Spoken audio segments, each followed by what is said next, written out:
आ गया दोस्त। चलो बेटे, तो लेट्स स्टार्ट। तो आज हमारा सेकंड लेक्चर, वैसे तो थर्ड लेक्चर है, बट पहला वाला थोड़ा सा हमने 15-20 मिनट ही किया था। तो पिछली क्लास ही हमारी मेनली मैंने शुरू की फेमा की। और कल जो मैंने आप लोगों को पढ़ाया था फॉरेन एक्सचेंज मैनेजमेंट एक्ट 1999, 1999, कैसा लगा था? आया था समझ में? तो एक बार हम इसकी रिवीजन कर रहे हैं। तो रिवीजन में मैंने आपको क्या बताया कि हमारी भारत की सरकार, जो पुरानी वाली गवर्नमेंट थी, 1947 वाले फेरा की बात करो या 1973 वाले फेरा की बात करो, तो उस समय बहुत ही स्ट्रिंजेंट लॉ हुआ करता था। और सरकारें फॉरेन एक्सचेंज को हमेशा अपने पास छुपाने की कोशिश करती थी। मतलब सरकारें कभी भी फॉरेन एक्सचेंज रिलीज नहीं करती थी। उनका रूल था फॉरेन एक्सचेंज रिलीज नहीं करना। कंजर्वेटिव अप्रोच थी, प्रोटेक्टिव अप्रोच थी, कि जो है उसको बचा के रखना। तो इससे क्या हो रहा था? सिस्टम खराब हो रहा था और हमारे फॉरेन एक्सचेंज का रिजर्व धीरे धीरे कम होता जा रहा था। 47 वाला तो इतना स्ट्रिंजेंट लॉ था जिसमें किसी भी सूरत में आप इंडिया से बाहर का फॉरेन, दूसरी कंट्री का फॉरेन एक्सचेंज ले ही नहीं पाते थे। बहुत नॉर्म्स, बहुत रेगुलेशंस फॉलो करने पड़ते थे। मांगने जाओ ना तो आपको आतंकवादी की नज़रों से देखते थे। ऐसा वर्ड गलत यूज़ किया है, आतंकवादी की नज़रों से तो नहीं, लेकिन वो मतलब आपको प्रूफ करने पड़ते थे। आ रहा है कुछ समझ में? जेल होती थी। जब तक परमिटेड नहीं है सब कुछ प्रोहिबिटेड था।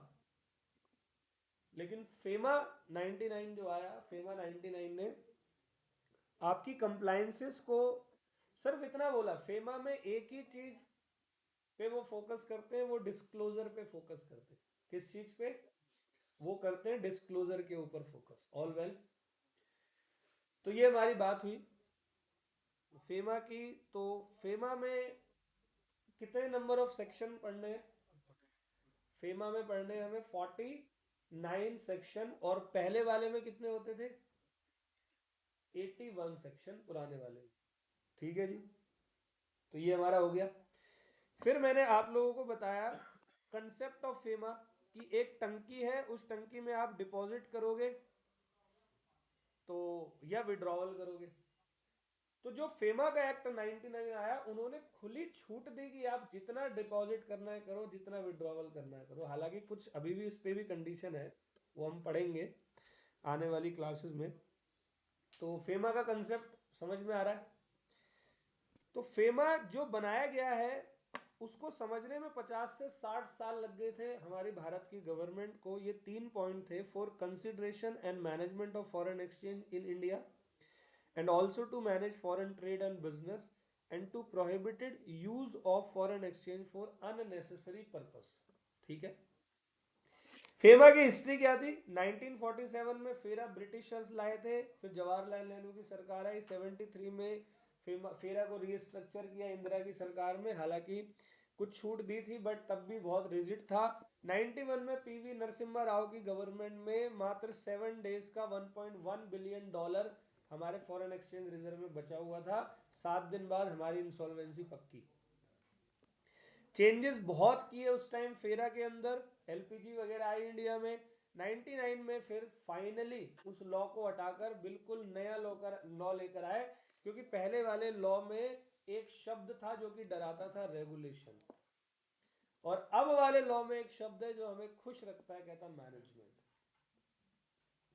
और आज 2024 में 600 बिलियन से ज्यादा हमारे पास है, जो कि पूरी दुनिया में सबसे स्ट्रांग है। फेरा और फेमा का डिफरेंस मैंने आपको बता दिया था। फेरा क्रिमिनल लॉ था, फेमा आपका सिविल लॉ है। सिर्फ पेनल्टीज और फाइन और डैमेज, कोई नाम नहीं थे फेरा में। फेमा में आज की क्लास में मैं आपको एक पढ़ा भी दूंगा, कैपिटल अकाउंट ट्रांजेक्शन। तो फेमा के अंदर कैपिटल अकाउंट और करंट अकाउंट ट्रांजेक्शन की बात करते हैं। दो नाम होते हैं। ट्रांजेक्शन सारी प्रोहिबिटेड थी फेरा में, अनलेस परमिटेड। और ट्रांजेक्शन सारी परमिटेड है आज की डेट में, अनलेस प्रोहिबिटेड। मैं आपको आज प्रोहिबिटेड ट्रांजेक्शन बताऊंगा। ये मस्त मस्त कॉन्सेप्ट बताने वाला हूँ आज भी, इसीलिए टाइम लगेगा थोड़ा सा, है ना?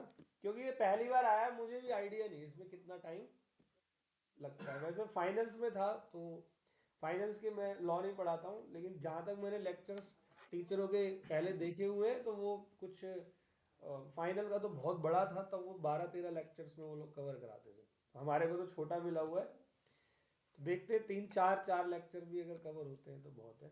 4 लेक्चर में आपका फेमा पूरा तगड़ा वाला हो जाएगा, ठीक है। कंपनी लॉ में मुझे कोई टेंशन नहीं है आप लोगों की। हाँ, इंटरप्रिटेशन जनरल क्लॉजेस पढ़ लिया है, लेकिन वो आपको दोबारा एक बार उसकी रिवीजन वगैरह करेंगे, है ना, वो बहुत ज़रूरी है। तो बढ़ते हैं जी। It was a rigid law and it is a liberal law. और फेरा तो आपका ये रिजिट था फॉरेन एक्सचेंज में। देखो फेमा सिर्फ एक जगह पे रिजिट है, फेमा रिजिट है सिर्फ डिस्क्लोजर में। हाँ जी, जी जी बताओ, जल्दी बताओ। हाँ हाँ हाँ, ठीक है फिर ये फेरा हैड 81 सेक्शन, 145 सेक्शन, और वो रिजिट था फॉरेन एक्सचेंज से। ये रिजिट सिर्फ एक चीज में, डिस्क्लोजर में। जितने भी आपने कल की क्लास में मुझसे पढ़े, वहां उन्होंने, और आज भी पढ़ोगे तो सिर्फ वो डिस्क्लोजर मांगते, पैसे वैसे नहीं मांगते आपसे कुछ, कोई चार्ज नहीं मांगते, कुछ नहीं मांगते आपसे, बोलते डिस्क्लोजर दे दो। क्योंकि उनका, उनकी फीस और उनका चार्ज उनकी टंकी है, फॉरेन एक्सचेंज वाली उनकी टंकी भरी रहनी चाहिए, ठीक है।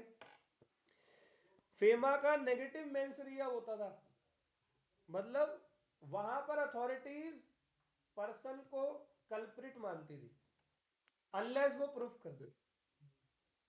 और खुद सोचो, आजकल ना प्रूफ करने के साधन भी बहुत है, उस समय तो प्रूफ करने के साधन भी नहीं हुआ करते थे। और no negative mens rea, department has to prove that person is culprit. अब डिपार्टमेंट प्रूफ करेगा। पहले इम्प्रिजनमेंट होता था और 5 गुना अमाउंट ऑफ कंट्रावेंशन लगता था, और अब सिर्फ 3 टाइम्स। फेमा की अथॉरिटीज क्या है तो मेरे प्यारो, ministry of finance, ministry of home and foreign affairs, तो दो है, एक एडमिनिस्ट्रेशन एक जुडिशियल। जुडिशियल का कॉन्सेप्ट बताया था आपको मैंने कुछ, एक तो डी फैक्टो बताया था, याद है आपको। तो भारत में ब्रिटिशर्स ने राज किया है, तो इसलिए हम जुडिशियल फॉलो करते हैं। तो एडमिनिस्ट्रेशन आरबीआई करता है, आरबीआई ऑथराइज पर्सन को वो करता है, अपॉइंट करता है, जिसकी अभी एक हम डेफिनेशन आगे पढ़ने भी वाले। ऑथराइज पर्सन कौन होता है? Thomas Cook, ICICI, Axis bank, Kesari, Taj. और जुडिशियल में कौन है? असिस्टेंट डायरेक्टर, डिप्टी, उसके नीचे डीजी है, फेमा है, अपीलेट ट्रिब्यूनल, हाई कोर्ट है, और फिर सुप्रीम कोर्ट। कंपनी लॉ में हाई कोर्ट सुप्रीम कोर्ट नहीं है। फेमा की एप्लीकेबिलिटी किन पे है? एक तो पर्सन रेजिडेंट ऑफ इंडिया जो फॉरेन करेंसी एक्सचेंज कर रहे हैं, मुझे सिंगापुर जाना है, रेजिडेंट हूं मैं, मुझे फॉरेन करेंसी चाहिए। पर्सन रेजिडेंट ऑफ इंडिया जो कि भारत के बाहर है। अब मैं बाहर चला जाऊं तो सुबह का भूला चला जाता है तो शाम को वापस भी तो आता है, इस पे तो कहावत भी है। अब मैं बाहर चला भी गया 15-20 दिन के लिए तो आऊंगा नहीं वापस, तो हूं तो मैं रेजिडेंट ही। ब्रांच ऑफिस अगर मेरी बाहर की है या बाहर वाले की मेरे यहाँ पर। फॉरेन करेंसी की मैंने आपको डेफिनेशन दी थी, वो करेंसी जो इंडियन करेंसी के अलावा है। इसका मैंने आपको बहुत, अच्छा ये सब किताबों में नहीं है, कुछ कुछ बातें जैसे फॉरेन करेंसी बुक में नहीं मिलेगा आपको कहीं। तो टोटल 196 करेंसी पूरी दुनिया में है, जिसमें से 50 कंट्री करेंसी यूज ही नहीं करती अपनी, तो बची 146 कंट्री, जिसमें से एक हमारा भारत हो गया। 145 कंट्रीज ऐसी है जहाँ की फॉरेन करेंसी है जिसमें हम लोग डील करते हैं। ऑल वेल, सबसे महंगी करेंसी आपकी कुवैती दिनार है, और सबसे सस्ती करेंसी आपकी ईरानियन रियाल है। ये सीक्वेंस थोड़ा गलत लिख दिया है, बाकी आप समझ गए होंगे। फिर हमने बात करी फॉरेन एक्सचेंज की। तो फॉरेन एक्सचेंज में मैंने आपको बुक में भी एक डेफिनेशन पढ़ाई, और नोट्स में मैंने लिखा कि फॉरेन एक्सचेंज का मतलब होता है, means foreign currency and includes कोई भी डिपॉजिट, क्रेडिट या बैलेंस पेबल। देखो डिपॉजिट, मान लो पैसा आपने बाहर जमा करा रखा है, वो आपका क्या होता है? डिपॉजिट। या आपने लोन पे दे दिया, या आपको बाहर देना है पैसा, मान लो इंपोर्ट किया है आपने, तो बैलेंस पेबल हो जाएगा। तो ये सब फॉरेन करेंसी होते हैं, क्योंकि फॉरेन करेंसी का मतलब सिर्फ इंपोर्ट इंपोर्ट नहीं होता, एक्सपोर्ट भी होता है, मतलब मिक्सअप होता है, इट मीन्स एक्सचेंज होता है। तो लेना देना कुछ भी विदेशी करेंसी में हो रहा है तो वो आपका फॉरेन एक्सचेंज का पार्ट होगा। तो फिर ड्राफ्ट, ट्रेवलर्स चेक, बताया था ट्रेवलर्स चेक, पूरा एक्सप्लेन किया था, अपना डेबिट कार्ड भी निकाल के दिखाया था कि कार्ड अगर मैं विदेश में जाऊं, आज घूमने जाता हूं ऑस्ट्रेलिया में 1 महीने के लिए, तो मेरा कार्ड चल जाएगा, वो उसी कार्ड से सारी पेमेंट होगी विदाउट एनी चार्ज। हालांकि वो कुछ चार्ज लेते हैं, जब मैं बैंक को बोलने जाता हूँ ना मैं ऑस्ट्रेलिया जा रहा हूँ 1 महीने, मुझे इतने पैसे चाहिए तकरीबन, तो वो बैंक थोड़ा सा चार्ज मुझसे लेता है, 0 पॉइंट समथिंग, ऑल वेल। तो अब ये ड्राफ्ट वगैरह देखो, दो काम हो सकते हैं, ड्रॉन हुआ है डॉलर में और पेबल है रुपीज में, या ड्रॉन रुपीज में हुआ, पेबल डॉलर में। अब बात करता है ये फॉरेन सिक्योरिटी की। फॉरेन सिक्योरिटी मतलब हर वो सिक्योरिटी जो डिनोमिनेटेड है फॉरेन करेंसी में, उसको मैं फॉरेन सिक्योरिटी मानूंगा, जिसका रिडम्पशन रिटर्न फॉरेन करेंसी में मिल रहा हो या रिडम्पशन रिटर्न इंडियन रुपीज में मिल रहा हो, ऑल वेल। फिर तो ये तो हमने फिर एक गजब टॉपिक पढ़ा, पर्सन रेजिडेंट इन इंडिया। तो रेजिडेंट इन इंडिया में सबसे पहले पर्सन की डेफिनेशन क्या होती है? Individual, HUF, company, partnership firm, artificial judicial person, AOP, BOI, agent office वगैरह। यहाँ इनको आर्टिफिशियल जुडिशियल पर्सन डालने की आवश्यकता नहीं थी, अभी तक मुझे नहीं समझ में आया कि क्यों डाला हुआ है, बट डाला, क्या करें। तो पर्सन रेजिडेंट इन इंडिया। अच्छा एक बात और मुझे यहाँ बतानी थी, वो अभी रिवीजन करते वक्त बताऊंगा, तो या अभी बता देता हूँ मैं क्या कह रहा हूँ कि हम पीआरआई किसको मानते हैं? जिसने प्रेसिडिंग फाइनेंशियल ईयर में 182 दिन और उससे ज्यादा भारत में रहा हो। अब मैंने बहुत सारे क्वेश्चंस देखे इसके, फॉरेन एक्सचेंज के, तो क्वेश्चन कहाँ से देखेंगे? फाइनल की बुक से, क्योंकि हमारे पास तो कोई क्वेश्चन भी नहीं, हमारे पास तो ये पहली बार आया है। तो वो क्वेश्चन देखे तो इंस्टीट्यूट ने एक दो जगहों पर, कुछ जगहों पर प्रेसीडिंग फाइनेंशियल ईयर में बंदा 182 दिन से ज्यादा भारत में नहीं रहा, लेकिन इंस्टीट्यूट ने पीआरआई माना। फिर मैंने कुछ और भी जगह देखी, जांच पड़ताल करी इसकी, तो जांच पड़ताल में ये लगा कि भाई इंस्टीट्यूट ने वाकई में एक दो जगह पर, सब जगह पर नहीं, एक दो जगहों पर प्रेसीडिंग फाइनेंशियल ईयर में 182 डेज से कम वाले बंदे को भी पीआरआई कहा है। फिर इसकी क्लैरिफिकेशन वगैरह पे गया तो कोई क्लैरिफिकेशन इसकी नहीं है। अगर बाय द वे तुम्हें कोई क्वेश्चन का आंसर ऐसा दिखता है जहां पर इंस्टीट्यूट ने एक आधे क्वेश्चन में मे भी दिख जाए 182 डेज से कम में भी पीआरआई माना हुआ है, अब स्टूडेंट पूछ रहा है कि सर हम क्या माने, फिर हमने तो ये पढ़ा है ना। तो मैं ये बात बोलूंगा, अच्छा मेरे साथ बहुत सारे समझदार लोग, मुझे नहीं पता मैं समझदार हूँ या नहीं, बाकी और समझदार लोग, लोगों की राय यही है कि फेमा एक्ट बड़ा है या इंस्टीट्यूट का आंसर बड़ा है। तो फेमा की एक्ट क्या बोल रहा है कि प्रेसीडिंग फाइनेंशियल ईयर में 182 डेज से ज्यादा होना चाहिए, तो फिलहाल आपको यही मान, अगर पेपर में आ जाए वैसे इंस्टीट्यूट इसमें इसको गलत भी नहीं करेगा, ठीक है। ये मुझे पिछली क्लास में बताना था, मैं भूल गया था बताना, तो याद आ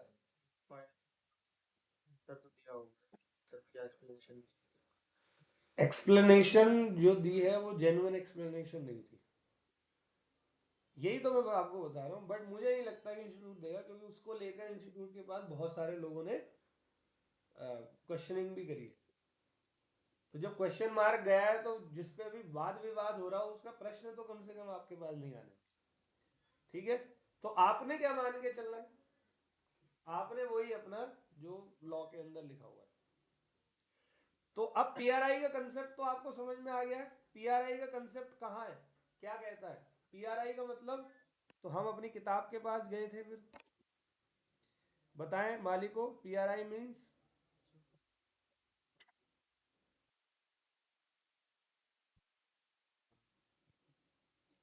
तो दो सिचुएशन मैंने पीआरआई में दी थी, एक तो जब वो आउटसाइड इंडिया जा रहा हो, तब वो किसी स्पेसिफाइड पर्पस के लिए जाएगा। तो अगर वो उस स्पेसिफाइड पर्पस के लिए जाया गया तो वो पीआरआई नहीं होगा। उसके अलावा हर पर्पस के लिए गया, किसी भी और पर्पस के लिए गया, तो वो पीआरआई।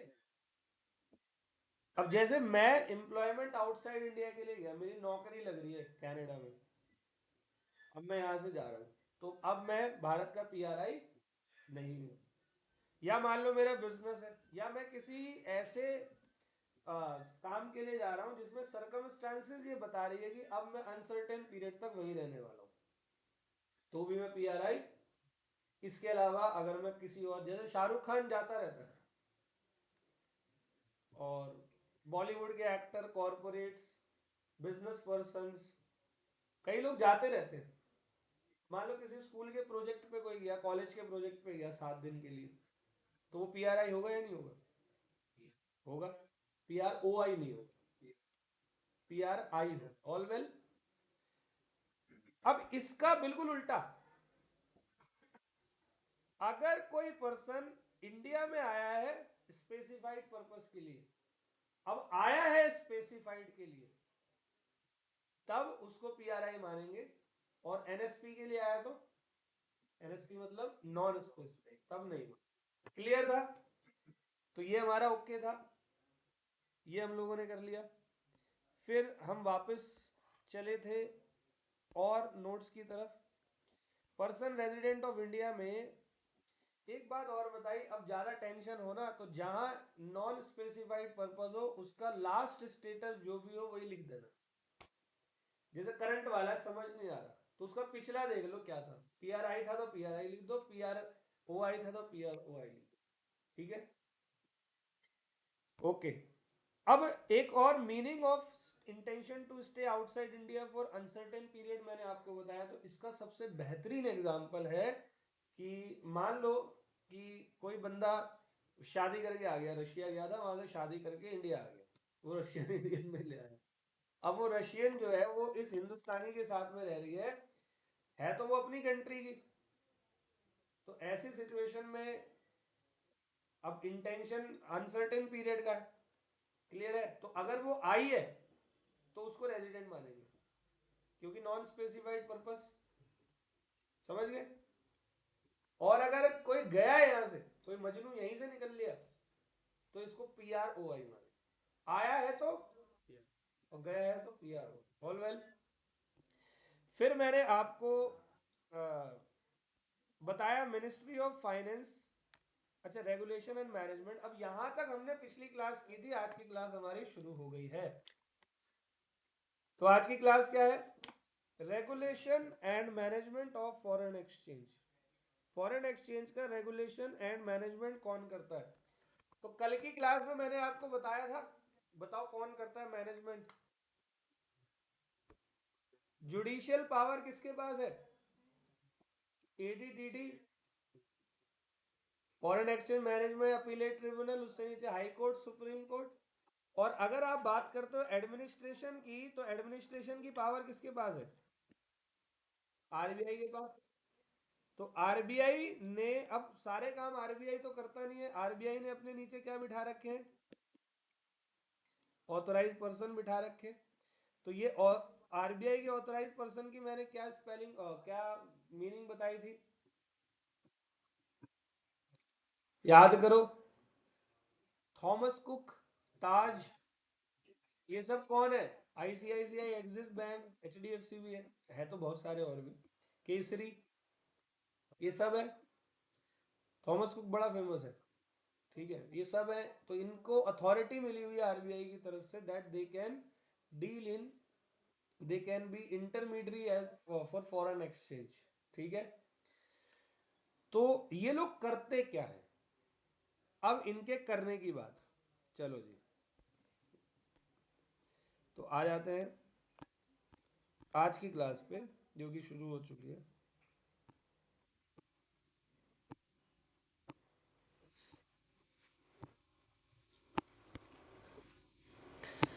मेरे प्यारों,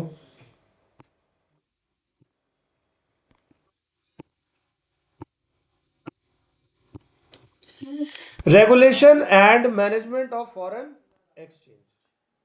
तो क्या कह रहा है, authorise person, section number 2C, authorise person means an authorise. तो डीलर समझ में आ गया किसने बिठाया इसको, आरबीआई ने। पहला काम करता है क्या, दूसरा कहता है ऑफशोर और any other person for the time being authorised under section 10(1) to dealing foreign exchange of foreign security. तो फॉरेन सिक्योरिटी का मतलब मैं आपको ये बता चुका हूं 2A में। फॉरेन सिक्योरिटी की स्पेलिंग बता दी थी, डेफिनेशन, जिसमें रिडम्पशन रिटर्न डॉलर में या रुपीस में आ सकता है। तो अब जरा इनका मतलब, ये कौन होता है, ऑथोराइज डीलर। तो ये डीलर इन फॉरेन एक्सचेंज की बात कर रहा है, डीलिंग इन फॉरेन एक्सचेंज। इसको अभी पढ़ाऊंगा, पहले मैं डेफिनेशन को तोड़ता और मरोड़ता हूं, जो मैंने अपने वहां नोट्स में आपको शो करा हुआ है, ध्यान से देखना। तो अब मेरी ये डेफिनेशन आ गई सामने। आरबीआई ने ऑथोराइज पर्सन रखा हुआ है, मतलब who are authorise to deal in foreign exchange for. अब आरबीआई डायरेक्टली पब्लिक से तो मिलेगा नहीं, तो ये बंदा क्या कर रहा है, ये बंदा कर रहा है पहला काम मनी चेंजर का। पहला काम क्या कर रहा है, अच्छा एक बात बताओ, ताज का जो मैंने आपको एग्जांपल दिया था, ताज होटल में कितने लोग गए हो, वैसे तुम तो नॉर्मल भी नहीं गए ठीक है, फॉरेन एक्सचेंज करवाने, क्योंकि तुम स्टूडेंट हो, अंडर एस्टिमेट नहीं कर रहा हूँ, I am just giving example. अब जैसे ताज होटल में आप लोग बताओ कि कौन, ये ताज जो है, ताज का जो ब्रांड है, उसके पास कौन मनी एक्सचेंज करवाने जाएगा, फॉरेन करेंसी लेने या देने,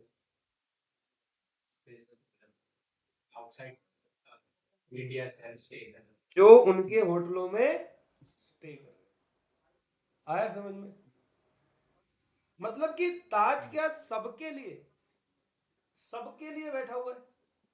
ताज किन के लिए बैठा है, वो सिर्फ अपने, भाई अब उनके, क्योंकि ताज में जो ताज में जितने भी लोग रहते हैं, इंडियन तो जाता ही नहीं, इंडियन का भाड़ में जा, 600 की धर्मशाला लूंगा, वहां सोऊंगा आराम से जाके, ठीक है। फॉरेन वाले बैठते हैं ज्यादा ताज में। अब ताज वाला सोचता है भाई फॉरेन वाले को अब एक सहूलियत फॉरेन करेंसी की भी देनी है हमें, अब वो कहाँ जाएगा फॉरेन, वो लुट जाएगा। तो ताज वाला 82 का रुपीज है, 83 में दे देता है, 1 रुपया एक्स्ट्रा लेके, अलग से कमाई भी होगी, फॉरेन करेंसी भी दे दी, कस्टमर का सपोर्ट भी बन गया। लेकिन वो फुल फ्लेज है क्या मनी चेंजर, क्या वो सबके लिए है, आम जनता के लिए, आम जनता के लिए कौन है, आईसीआईसीआई बैंक, ये है आम, एक्सिस बैंक, मतलब जो जितने भी बैंक वगैरह जिनको ये पावर दे रखी है आरबीआई, कमर्शियल बैंक बोल लो, वो फुल फ्लेज है। तो मनी चेंजर दो तरीकों के होते हैं, एक फुल फ्लेज मनी चेंजर और एक रेस्ट्रिक्टिव मनी चेंजर। तो देखो मैंने 5 स्टार होटल ट्रैवल एजेंसी, ठीक है, ये थॉमस कुक है, इसका ट्रैवल एजेंसी का है, तो इन पे सब नहीं जाते, इनमें ट्रैवल एजेंट वाले वो जाते हैं, तो वो फॉरेन करेंसी का काम करवाते हैं। लेकिन उधर बैंक और नॉन बैंकिंग फाइनेंशियल एनबीएफसी, ये फुल फ्लेज ऑल वेल। तो मनी चेंजर का वर्ड समझ में आ गया। अब वहां एक शब्द और था, डीलर। तो डीलर में याद करो, who deals in foreign security में मैंने क्या बताया था। तो डीलर में, डीलर क्या करता है, डीलर डील्स करता है फॉरेन सिक्योरिटी में। जैसे किसी पर्सन रेजिडेंट ऑफ इंडिया ने शेयर ले रखे हैं माइक्रोसॉफ्ट के, पीआरआई ने शेयर लिए हुए किसके, अरे डायरेक्टली ले ही नहीं सकता, किसी डीलर के थ्रू ही लेगा वो। कोविड में मेरा एक दोस्त है, उसको शेयरों का भूत चढ़ा, आजकल वो किराए पे रहता है, ठीक है मजाक नहीं करा, सीरियसली। उसने अपने पापा का घर बिकवा दिया, शेयर मार्केट ऐसे ही होता है, उसके पापा का उसने घर बिकवा दिया, हालांकि उसके पापा को दूसरा घर भी है, लेकिन वो शर्मिंदगी में अलग रहता है, किराए पे रहता है। उसमें भूत चढ़ा। अब इंडियन स्टॉक मार्केट तो उसको समझ नहीं आ रहा था, मतलब बर्बाद हो गया था। अब वो कह रहा जाऊंगा यूएस, न्यूयॉर्क का स्टॉक एक्सचेंज। उसे लगा जैसे इंडिया में खोलते हैं वैसे वहां को खुल जाता होगा। मेरे को नहीं पता थी, मुझे बाद में उसने ये दास्तान बताई, वरना मैं ही उसको ज्ञान दे देता ये सब। तो जो फॉरेन सिक्योरिटी में आप जाओगे ना विदेशों में, तो जैसे इंडिया में आपने अपना डीमैट अकाउंट खुलवा के ट्रांजेक्शन करी, वैसे नहीं होती वहाँ इंडिया से बैठे बैठे। आपको किसी डीलर के साथ में जाना पड़ेगा। समझ गए? ठीक है। तो दो शब्द आ गए, मनी चेंजर, डीलर। अब तीसरा क्या है? Offshore banking. ये बताओ ये क्या ऑफशोर बैंकिंग? एक ऑन शोर होता है, एक ऑफ शोर होता है। क्या होता है? कुछ कंट्रीज के अंदर जो मैं जैसे इंडिया में बैंक अकाउंट्स बाहर की कंट्रीज में, जैसे एग्जांपल स्विस बैंक हो गया या फिर केबल में। ठीक है। और फ्रॉड करते हैं इसको, है ना? अभी इसमें मजा नहीं आया, फीलिंग नहीं आई अंदर से। तो ऑफशोर बैंकिंग ये कहता है, आपको मतलब भारत भी दो हिस्सों में बटा हुआ है। वैसे तो भारत बहुत सारे हिस्सों में बटा हुआ है, हिंदू मुस्लिम सिख ईसाई जैन, मंगलवार को चिकन खाने वाला, संडे को खाने वाला, दारू 7 बजे से पहले मैं हाथ नहीं लगाता। वैसे तो भारत बहुत सारे स्टेजेस में बटा हुआ है, लेकिन वैसे इंडस्ट्री वाइज अगर आप देखो, बिजनेस वाइज, तो इंडिया दो हिस्सों में बटा है। एक तो आपका नॉर्मल इंडिया होता है, और एक उसी इंडिया के अंदर एक और एरिया होता है जिसको आप, यस, स्पेशल इकोनॉमिक जोन बोलते हैं। अब उस स्पेशल इकोनॉमिक जोन के अंदर जितनी भी मोस्टली जो बिजनेस है वो कहां से आए हुए हैं? फॉरेन से आए हुए। एक जी मैम। हेलो। Good afternoon. हाँ जी हाँ जी।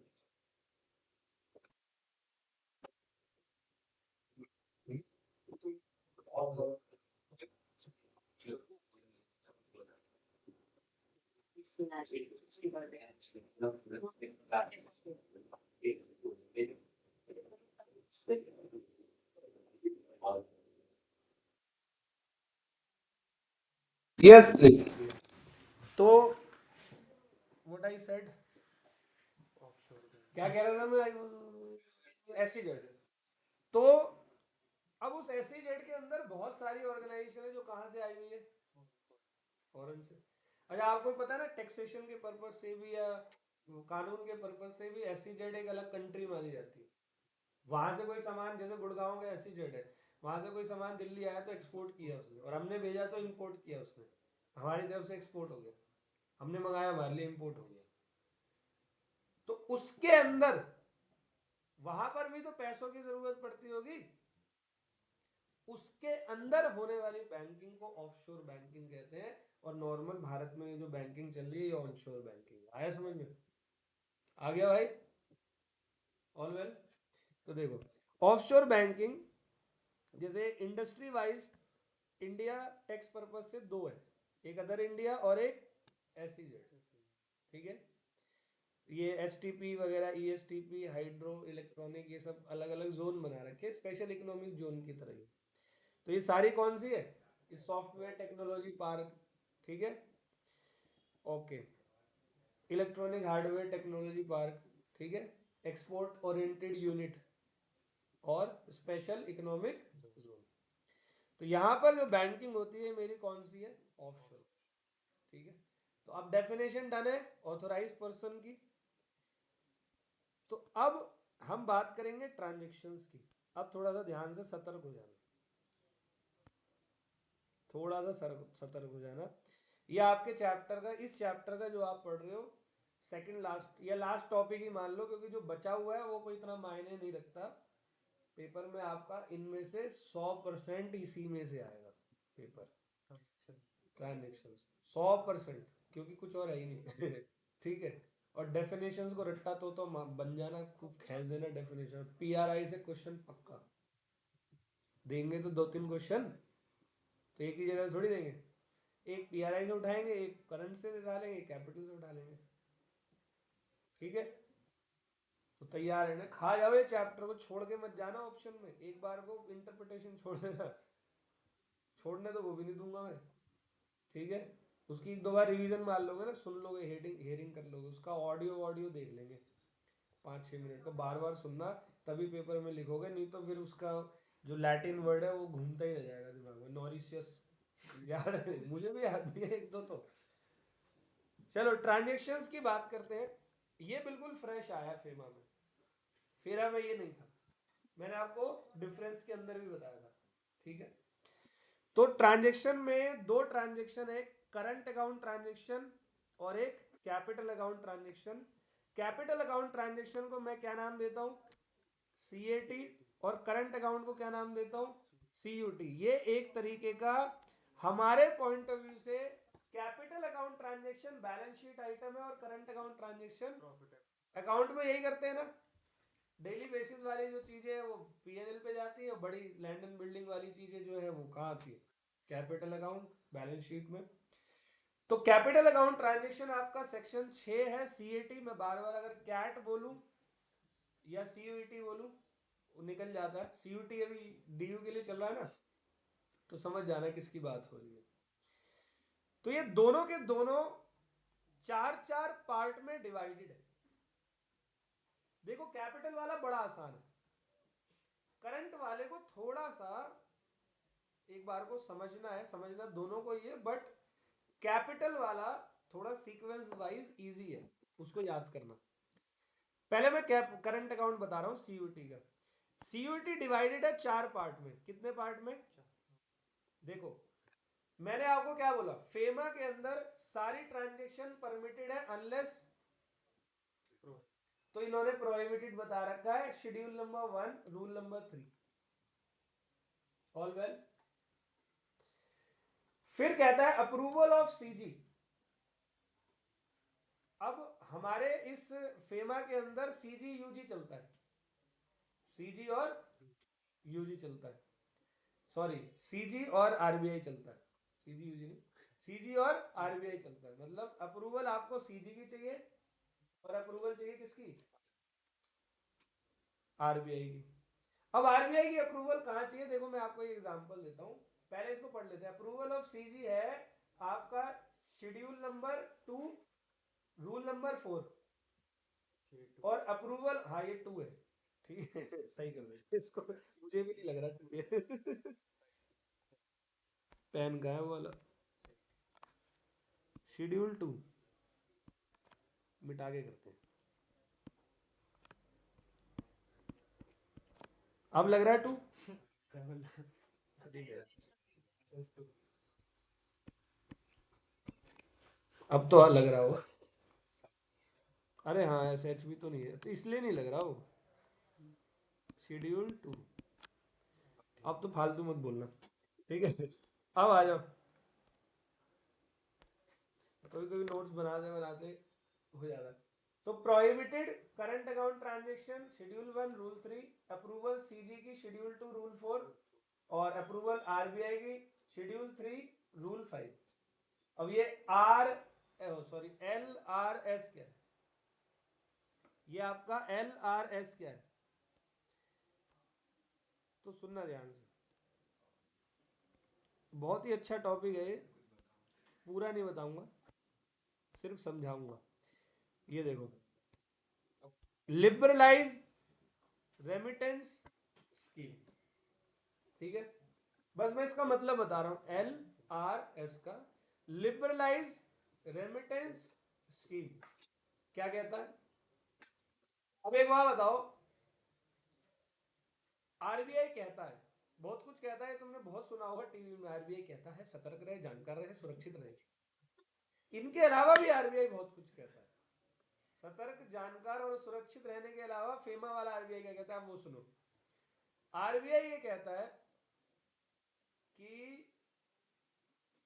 मतलब जैसे किसी को, अभी मेरे को जाना है, मेरे को मान ले मेरी एक्स गर्लफ्रेंड का दूसरा बेबी हो गया, ठीक है कनाडा में, उसने मुझे इनवाइट करा कि तुम यहाँ पर आओ फंक्शन में। अब मोहब्बत तुम्हें पता है बदनाम होती है, दिल लग गया गधी से तो परी क्या चीज है, ठीक है तो भाई ठीक है, चले गए। अब जाने के लिए मुझे कनेडियन डॉलर चाहिए, तो कहाँ जाऊँ, आरबीआई के पास जाऊँ, ऑफिस में टुक टुक टुक।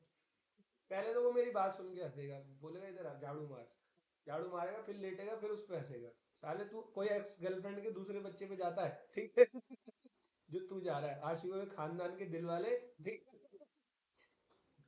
तो भी मैं उसकी बात नहीं सुनूंगा, मैं बोलूंगा मुझे जाना है, मुझे बुलाया है इसने, बहुत प्यार से बोला, तुम आओगे ना, कि तुम आओगे ना वाला मुझे बड़ा अच्छा लगा। तो अब क्या अब क्या आरबीआई जो है देश को, अब मैं बात बात पे आरबीआई जाऊं, वो कह रहे कितने डॉलर चाहिए, मतलब $2000। वो हंसेगा मेरे ऊपर, साले $2000 की टैक्सी का किराया नहीं है वहां का। मैं कहा वो मैं स्टाफ चला लूंगा, दिल्ली के लिए चल जाएगा। कह रहे $2000, मान लो $5000। आरबीआई में इतना टाइम है। आपको पता है भारत में कितने, भारत की 10% जनसंख्या on an average out of 140 crore जनसंख्या में 10% मतलब 14 करोड़ लोग फॉरेन एक्सचेंज ट्रांजेक्शन करते हैं कहीं ना कहीं, किसी ना किसी तरीके से। अबे 14 करोड़ बंदे आरबीआई के पास जाएंगे तो हो गया, आरबीआई एसबीआई बन जाएगा फिर लंच है। हैं? गलत तो नहीं कह रहा, वो तो बन जाएगा state bank of India, lunch चल रहा है तो नया नया भाई, फिर तो आरबीआई पे तो इतना टाइम ही नहीं है। तो आरबीआई ने ये बोला कि सुनो भाई, $2.5 लाख, $2,50,000 दिख रहा है यहाँ पे, एक फाइनेंशियल ईयर में। फाइनेंशियल ईयर कब होता है, अप्रैल से मार्च, आरबीआई ने बता भी दिया। चलो कहीं तुम अपना ही फाइनेंशियल ले आओ धीरू भाई अंबानी की तरह, वो उसका अपना फाइनेंशियल ईयर होता था। तो एक फाइनेंशियल ईयर में, अच्छा वो भी सारी ट्रांजेक्शन के लिए, मैं आपको करंट और कैपिटल अकाउंट में बहुत सारी ट्रांजेक्शन्स बताऊंगा, पूरी सारी ट्रांजेक्शन के लिए $2.5 लाख तक तुम्हें अगर चाहिए, मेरे से पूछने की जरूरत, जाओ डीलरों के पास जाओ, ये बना रखे ना हमने, ये थॉमस कुक और ये सब बैंक वैंक, जाओ उनसे ले आओ, कोई टेंशन नहीं है। लेकिन 2.5 लाख के ऊपर मेरे से पूछ के लेकर जाओगे, तो उसके लिए बहुत और भी अलग डिस्क्लोजर होते हैं। मैंने आपको बताया नहीं था कि कुछ कंडीशंस हैं, वो कंडीशन यही है भाई। ऐसा भी थोड़ी है कि पूरा ही छोड़ देंगे, पूरा फ्री थोड़ी कर देंगे। अब मान लो कोविड की बहन आ गई, पहले कोविड आया, उसकी बहन आ गई, नई बीमारी, ठीक है, क्यूटीज, ठीक है ठीक है, अब वो आ गई रशिया से। अब आपको पता है सबसे पहले इंडिया छोड़ के भागेगा कौन? पहले तो ये बॉलीवुड का गैंग भागेगा, कह रहे जल्दी निकलेंगे, मालदीव जा नहीं सकते क्योंकि शर्म आ जाएगी। मालदीव आजकल जो जा रहे हैं वो फोटो नहीं डाल रहा, और जाते ही फोटो के लिए थे है ना। तो वो भागेंगे सबसे पहले इंडिया छोड़कर, कॉर्पोरेट बिजनेस पर्सन सब निकल लेंगे यहाँ से।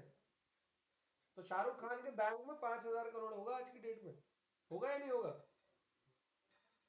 पहुंच गया, लाओ जी 4,500 करोड़ रुपए। दे, चल भाई कर दिया एहसान, किंग खाना ले जा, कोई धीरू भाई अंबानी आ गए, लाओ जी 9 लाख करोड़ देना है। सर हमारी टंकी में तो इतना पानी नहीं है, आप पैसों की बात कर रहे हो, समझ गए? अगर वो सारे एक साथ पहुंच गए, कोई बीमारी आ गई, कोई वॉर होगी, मान लो कि वॉर का अंदाजा है, अंदेशा है, और हमारी वॉर हो रही है किससे, चाइना से, और चाइना मारेगा परमाणु, ये बात पता लगी अमिताभ बच्चन को, कहता देख 2 साल का भी, 2-4 साल और जीऊंगा, यहाँ क्यों जीऊं? अमिताभ ने भटावट चुपचाप से गया, 300-400-500 करोड़ रुपए उसके बैंक में होंगे कैश, गया लाओ ही लाओ, 500 करोड़ रुपए दो, तो दे देंगे उनको 500 करोड़। तो यहाँ कंडीशन डालनी बहुत जरूरी थी, तो उन्होंने LRS का सिस्टम बनाया कि $2.5 लाख तक आप मेरे से ले जाओ। कितने होते हैं ये 80 रुपए के हिसाब से, देखना एक बार, करोड़ में कितने हैं, 20-21 करोड़, ये यार पाँच 2 करोड़ 2 करोड़ रुपए, कह रहे दो, 20 करोड़। हाँ सही तो बोल रहा हूँ, 2 करोड़ इधर ही हो, मेरे को अपने में डाउट हो गया, और तुम कैलकुलेट करके नहीं बता पा रहे, वो ठीक है, ये तो एक्सक्यूज होता है। तो 20 करोड़ रुपए तक तो छूट है कि जाओ। अब बताओ 20 करोड़ के दायरे में कितने भारतीय आते होंगे, छोटे मोटे, वो अब जैसे कोई एजुकेशन के लिए जा रहा है, यूएस में 1 करोड़ की एजुकेशन है, जाना है कहीं, जाना है उनको आरबीआई के पास, कहीं नहीं जाना, वो वही डीलर पे जाएंगे, ले लेंगे पैसे।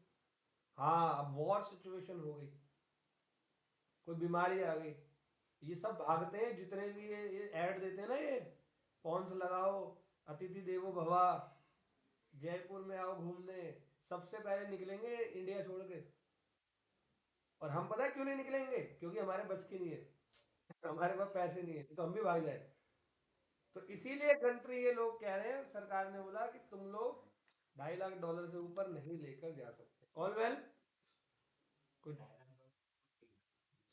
चल 2 करोड़ मान ले भाई, इधर आ, तो पहले मुर्गा बन, ठीक है।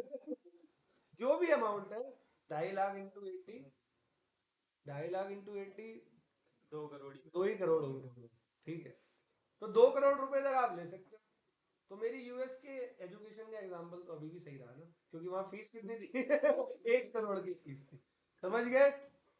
ऑल वेल, तो ये हमारा LRS स्कीम आया। अब वापस चलते हैं। तो देखो जी, मेरे को यहां पर 4 बातें पढ़ानी है। फेमा ने बोला चौथा पॉइंट, फ्रीली परमिसेबल, इसमें कुछ नहीं है। वो ही कह रहे हैं, मैंने 3 पॉइंट बता दिए, इन 3 में लिखे हुए पॉइंटों के अलावा, इन 3 में लिखी हुई ट्रांजेक्शन के अलावा बाकी सारी ट्रांजेक्शन फ्री है, मौज लो जाओ। तो कुछ प्रोहिबिशन डाली हुई है। प्रोहिबिशन का रूल 3 शेड्यूल 1, अप्रूवल दी हुई है कहीं कहीं पर रूल 4 शेड्यूल 2, और अप्रूवल आरबीआई की चाहिए रूल 5 शेड्यूल नंबर 3 LRSB इसके अंदर है। समझ में आ गया? तो ये तो मेरा करंट अकाउंट ट्रांजेक्शन है। अब कैपिटल अकाउंट, करंट अकाउंट में क्या है? वो पीएनएल के आइटम होगा, ट्रांजेक्शन होगा। और कैपिटल अकाउंट में मैं कोई लैंड बिल्डिंग की बात कर रहा हूँ, जैसे रजनीकांत ने लैंड खरीदने की कोशिश करी स्विट्जरलैंड में 7 लाख करोड़ का। रजनी कैन डू एनीथिंग, पता है ना आप लोगों को? तो अगर वो खरीदना चाह रहा है 7 लाख करोड़, तो बहुत ही ज्यादा हो गया। मान लो 700 करोड़, वो तो इजीली खरीद सकता है 700 करोड़। तो उसको परमिशन लेनी पड़ेगी यहाँ से, ठीक है। तो लिखा है इसमें सेक्शन 6 में, पीआरआई फॉरेन एसेट्स और लाइबिलिटी, मतलब कि मैं पीआरआई अगर विदेश में कोई एसेट्स और लाइबिलिटी क्रिएट कर रहा हूं, तो मेरे को पहले करंट और कैपिटल अकाउंट ट्रांजेक्शन फॉलो करना पड़ेगा। 4 पार्ट है। दूसरा पीआरओआई, पीआरओआई इंडियन एसेट्स और लाइबिलिटी में आ रहा है। जैसे कि मैंने पहला बताया आपको पीआरआई वाला। अब रजनीकांत मान लो जयपुर का पैलेस खरीद रहा है, तो फॉरेन एक्सचेंज की जरूरत है? उसे कोई मतलब ही नहीं है फॉरेन एक्सचेंज से। लेकिन रजनीकांत अगर स्विट्जरलैंड में जाकर कोई होटल खरीद रहा है जिसकी कीमत $2.5 लाख से ज्यादा है, तो पक्का ज्यादा ही होगी, ठीक है। तो पीआरआई फॉरेन एसेट्स लाइबिलिटी, और पीआरओआई मतलब विदेशी बंदा इंडियन एसेट्स और लाइबिलिटी ले रहा है। कुछ प्रोहिबिटेड कैपिटल अकाउंट ट्रांजेक्शन बताए हुए हैं, वो हम पढ़ेंगे। और बाकी सब फ्रीली। देखा यहां पर फेमा कितना लिबरल है, और वो कितना स्ट्रिंजेंट था। फेरा फेरा अगर आप लोग पढ़ लेते, तो मैंने भी नहीं पढ़ा, लेकिन जहां तक मेरे को, क्योंकि फेमा पढ़ाना था तो फेरा की नॉलेज तो चाहिए थी, तो मैंने उसके बारे में पूरा पढ़ा। मेरे को कई सारी चीजें मैंने पढ़ी। मैं देखा, मैं कहा यार ये तो साला हिटलर शाही है, ये तुगलकी फरमान है। ऐसे ऐसे लोग जेल में गए हैं जिन्होंने कुछ नहीं किया। क्यों गए? सिर्फ करेंसी के चक्कर में। लेकिन वो हमारी सरकार के पॉइंट ऑफ व्यू से सिर्फ करेंसी नहीं थी, हमारी सरकार थी बेवकूफ। और सही बताऊं, बेवकूफी भी क्या, हमारे ना रिसोर्सेज, हमारे यहाँ जितने भी जो नेता बने, वो सालों ने सबने अपने खानदानों को आगे बढ़ाने के चक्कर में रहे, वो कभी देश के बारे में नहीं सोचा उन्होंने। नहीं तो माइंड की कमी हमारे अंदर नहीं है। जैसे वो नेता बना था वैसे ही देश चला लेता, क्योंकि नेता बनना इतना आसान है। सीएम बनने के लिए कितने पापड़ बेलने पड़ते, एमएलए बनने के लिए पड़ते। यहाँ के निगम पार्षदों को देखो, आपके घरों में पाँव जोड़ के जाते हैं, पहले पाँव छू के बाद में देखते हैं तो बेटे की उम्र का है, ठीक है। ऐसे भी होता है उनके साथ। तो सोचो वो चीफ मिनिस्टर और प्राइम मिनिस्टर बने, लेकिन उन्होंने अच्छे फैसले नहीं लिए। फेरा के अंदर, फेमा में बहुत ही ज्यादा इन्होंने प्यारा वाला इन्होंने संदेश दिया कि हम मैनेजमेंट करेंगे, आप बस डिस्क्लोजर करें। ऑल वेल, तो पहले हम लोग शुरू करते हैं अच्छा एक चीज और, एक कंफ्यूजन बहुत होती, जैसे कि मैं फॉरेन में कोई एसेट्स खरीद रहा हूं, तो वो मेरी क्या होगी, पर्सनल एसेट्स। तो गवर्नमेंट उसको क्या मानेगा, गवर्नमेंट उस ट्रांजेक्शन को क्या शो करेगा, गवर्नमेंट के पॉइंट ऑफ व्यू से ये एक्सपेंडिचर है या नहीं है। मैंने कोई स्विट्जरलैंड में एसेट ली, गवर्नमेंट के पॉइंट ऑफ व्यू से मेरे द्वारा किया गया क्या है, ये एक्सपेंडिचर। गवर्नमेंट के पॉइंट ऑफ व्यू से मेरी है ना वो एसेट, गवर्नमेंट का क्या है, गवर्नमेंट तो, गवर्नमेंट की एसेट लाइबिलिटी देखी है, उसका तो रेवेन्यू एक्सपेंडिचर होता है, नहीं होता है। तो मैंने जो खर्चा किया मेरा एसेट, गवर्नमेंट का एक्सपेंडिचर। कंफ्यूजन हो रही है नहीं हो रही। गवर्नमेंट ने बोला ले, यहां पे लिबरलाइजेशन, इन्होंने बोला तुम्हारा पर्सनल बैलेंस शीट और पर्सनल पीएनएल आइटम, गवर्नमेंट बोल रही है बात, गवर्नमेंट कह रही है तुम्हारा पर्सनल बैलेंस शीट और तुम्हारी पर्सनल आइटम मेरे लिए भी सेम है, वो मैं अपने अकाउंट बनाते हुए खुद देख लूंगा, तुम चिंता मत करो, मुझे क्या लिखना है वो मेरा काम है, लेकिन तुम्हारे पॉइंट ऑफ व्यू से तेरी एसेट मेरी एसेट, तेरी लाइबिलिटी मेरी लाइबिलिटी। जैसे हम बचपन की गाली देते थे माँ की, वो कहते तेरी माँ मेरी माँ, ठीक है। All well done. तो पर्सनल बैलेंस शीट और पीएनएल आइटम, तो गवर्नमेंट ये कह रही है कि तेरी पर्सनल बैलेंस शीट मेरी पर्सनल बैलेंस शीट, तेरा पीएनएल आइटम मेरा पीएनएल आइटम। तो देखो मैंने सीधा सीधा लिखा हुआ है बहुत सिंपल लैंग्वेज में, हमारा एसेट्स गवर्नमेंट का एसेट्स, हमारी लाइबिलिटी गवर्नमेंट की लाइबिलिटी। समझ गए, कोई दिक्कत, हमारा एसेट तुम्हारा एसेट, हमारी लाइबिलिटी गवर्नमेंट की लाइबिलिटी। अब बहुत सिंपल रहेगा यहाँ पे सारी ट्रांजेक्शन, ठीक है। तो चालू करते हैं सबसे पहले कैपिटल अकाउंट की ट्रांजेक्शन को। किसको चालू कर रहे हैं, कैपिटल अकाउंट की ट्रांजेक्शन को, ठीक है। तो सबसे पहले इन्होंने इसका डेफिनेशन दिया, डेफिनेशन को हम बुक से पढ़ेंगे, ठीक है। तो स्टार्ट करते हैं, एक बार इसको देख लो, कुछ पल्ले वल्ले पड़ रहा है तो मैं आता हूँ एक सेकंड।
चलो प्यारो, लेट्स स्टार्ट।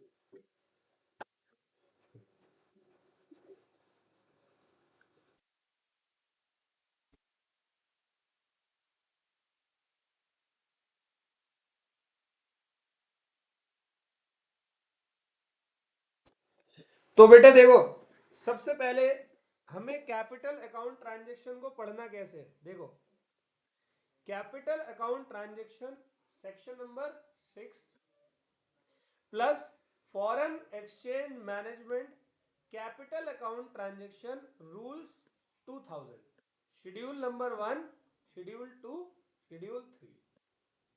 मतलब अब आप अकेले फेमा नहीं पढ़ रहे, आप फेमा के एक्ट के साथ में फेमा का कैपिटल अकाउंट ट्रांजैक्शन के लिए बनाया गया रूल भी पढ़ रहे हो, समझ गए। तो फेमा रूल्स 2000 शेड्यूल 1, 2 और 3 क्लियर है। तो let's start section number 2E, definition. मैं बुक से पढ़ूंगा और आप लोग बताना कि क्या इस डेफिनेशन में कुछ कमी है। ऊपर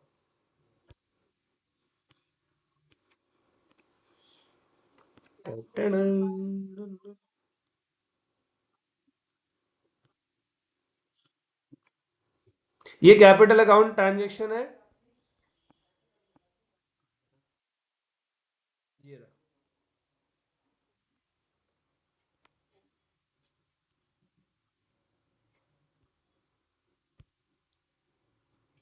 ये रहा मीनिंग, ये इसका क्या है, डेफिनेशन। ठीक है, सबसे पहले डेफिनेशन में क्या लिखा है, 2E, कैपिटल अकाउंट ट्रांजैक्शन, जिसको मैं शॉर्ट फॉर्म में क्या नाम दे रहा हूं, कैट। तो 2 क्लॉज E मेरे से ये बोल रहा है कि capital account transaction means a transaction which alters, alter मतलब,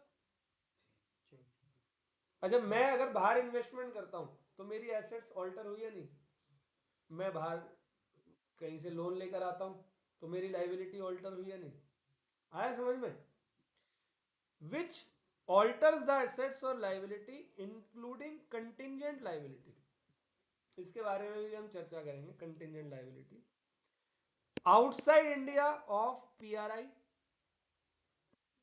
और इन इंडिया ऑफ, मतलब मैं पीआरआई हूं तो मेरी एसेट्स और लाइबिलिटी कहां होगी, चल बे आउटसाइड इंडिया, इंडिया में होती तो मेरे को फेमस थोड़ी लगता, इतनी क्लासेस लेने के बाद ऐसे बोलेगा लट कहां है मेरा, ठीक है। और पीआरओआई है कोई तो उसकी एसेट्स और लाइबिलिटी कहां होगी, कुछ कमी डेफिनेशन में, कोई कमी नहीं है, इन्होंने तो ये 2 लाइन में पूरा ही समझा दिया, सरकार परेशान हो गई। सरकार परेशान ये हुई क्योंकि ट्रांजैक्शन तो 2 ही है, कैपिटल और करंट। आपने डेफिनेशन में ये बता दिया पीआरआई मैं कोई एसेट्स लू, लाइबिलिटी आउटसाइड इंडिया, पीआरओआई को बोला तू कोई एसेट ले ले, लाइबिलिटी ले ले इन इंडिया। अगर आगे आने वाले शेड्यूल्स और रूल नहीं होते तो दबा के धमाका होता है, यहाँ पर धमाका इन द सेंस दबा के होता इंडियन फॉरेन एक्सचेंज, जो इंडिया का फॉरेन एक्सचेंज रिजर्व है इसका दबा के मिसयूज होता। एक एग्जांपल याद आ रहा है, दे देता हूं। मान लो अभी कोई रूल नहीं है, मान के चलो कि अभी कोई रूल, कोई शेड्यूल, प्रोहिबिशन कुछ नहीं है, तो फॉरेन से आई कोई लॉटरी वाली कंपनी इंडिया में, उसने लॉटरी का बिजनेस चालू करवाया। बताओ लॉटरी कौन जीतता है, खेलने वाला है खिलाने वाला, खेलने वाला तो कभी नहीं जीतता, लॉटरी का बिजनेस सिर्फ बुकी जीतता है, बुकी इन द सेंस वो पर्सन जिसका लॉटरी का है वही जीतेगा और कोई इसको नहीं जीत सकता। तो बुकी कहाँ का था, बाहर का था, बोला ना मैंने, फॉरेन से बंदा आया, विदेश से आया, मुंबई में दिल्ली में खोल लिया ऑफिस, खिलवा रहा लॉटरी, लगा रहे हैं लोग। इंडियन बड़ा कमीना होता है, इंडिया की सैलरी तो मान दो, इंडियन की सैलरी आ रही ठेके पे जाएगा, उस दिन घर बोल रहे ओवर टाइम है, फिर ज्यादा मिली नाइट लग गई, ठीक है। इंडियन बड़ा कमीना होता है, उसको पैसे उड़ाने, अब उड़ाए कहाँ, तो वो लॉटरी खेलता जाए, फिर वो हारता है क्योंकि वो हारेगा। जैसे गोवा में जाओ तो आप क्लब में जाना, कसिनो में दारू फ्री होती है, क्यों देते हैं, तू पी पहले। और इंडियन हमारा इतना कमीना, फ्री लिया 9 पैक मैडम, जिसकी औकात 2 पैक में नाले में गिरने की वो वहां 9 पैक पीता है, तो उसको 6 की जगह 90 दिख रहा होता है ऐसी आंखों से, 90 आ जाओ। मैडम भी कहती है, और रखी भी मैडम है, सर आप हार गए, अच्छा मैडम एक बार और ऐसी इसी लैंग्वेज में एक बार और, मुझे बड़ा अच्छा लगा, वो भी बोल देती है सर आप हार गए, मैडम एक बार हो, इतने में बॉडी बिल्डर आते हैं पीछे से उठा के बाहर, बाहर समुंदर है, बंदा मर गया, ठीक है। तो हमारा इंडियन बड़ा कमीना है। ये ये हमारे इंडियन की एक बहुत बड़ी खास बात भी है, इसी कमीनापन में खास बात भी छुपी हुई है। वो टेंशन नहीं लेते ज्यादा, घर में कुछ कोई दिक्कत है, एक कैंसर है कुछ, तो ऊपर वाले का खेल है, ठीक है। हमारे सब ऊपर वाले पे है। जैसे कल एक पटाखा फैक्ट्री जली, 11 मर गए, 150 घायल है, ये ऊपर वाले की देन है। ये इंडियन के पॉइंट ऑफ व्यू से बात कर रहा हूँ, क्योंकि जिसकी वो पटाखा फैक्ट्री थी वो 100 घर के बीच में पटाखा फैक्ट्री चला रहा था। सोचो कितना बुरा हाल हुआ होगा लोगों का। चलो ये सीरियस मैटर है, इसको छोड़ते हैं। तो अब देखो, अब फॉरेन कंट्री से यहाँ पर वो बंदा आया, पैसे जीते, ले गया अपने देश में, वो फिर आए, फिर जीते, फिर ले जाए अपने देश में। साले मजाक चल रहा है यहाँ पर। हमारा रिजर्व क्या हो जाएगा, होगा या नहीं होगा? खाली साफ मना, साफ मना, चल कोई यहाँ नहीं चाहिए इन्वेस्टमेंट तेरी लॉटरी वाली, समझ गए? मैं इस पे कहानी बताऊंगा आपको आगे। बताओ भारत में लॉटरी क्या है? बैन है, लेकिन लॉटरी से कमाई गवर्नमेंट को क्या होती है? अच्छा, भारत में लॉटरी बैन है, लेकिन ये बैन कर रखी है स्टेट गवर्नमेंट ने, क्योंकि लॉटरी की पावर किसके हाथ में? इसलिए तो मैं सीए फाउंडेशन के लॉ में पढ़ाता हूँ, in the state of Gujarat and Maharashtra lottery illegal. तो बाकियों में वॉइड क्यों है? सब स्टेट वाइज होता है, कि कोई स्टेट खिलवाता है, कोई नहीं खिलवाता। तो लगभग सारे स्टेट ने बैन की हुई है। वेस्ट बंगाल में ममता बनर्जी हट गई, अड़ गई,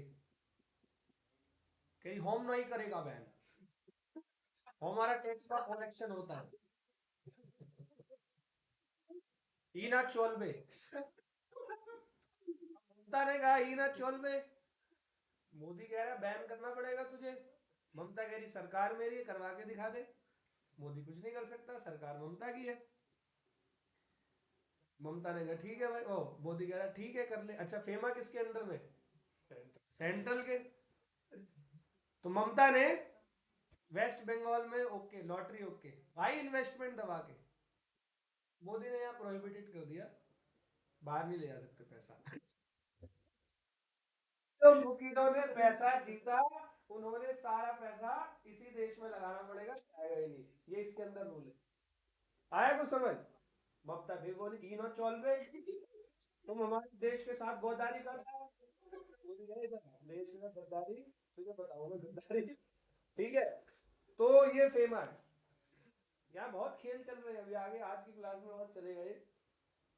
तो कैपिटल अकाउंट ट्रांजैक्शन में डेफिनेशन में किसी प्रकार की कमी नहीं है, लेकिन यहाँ धांधलियां बहुत हो सकती है।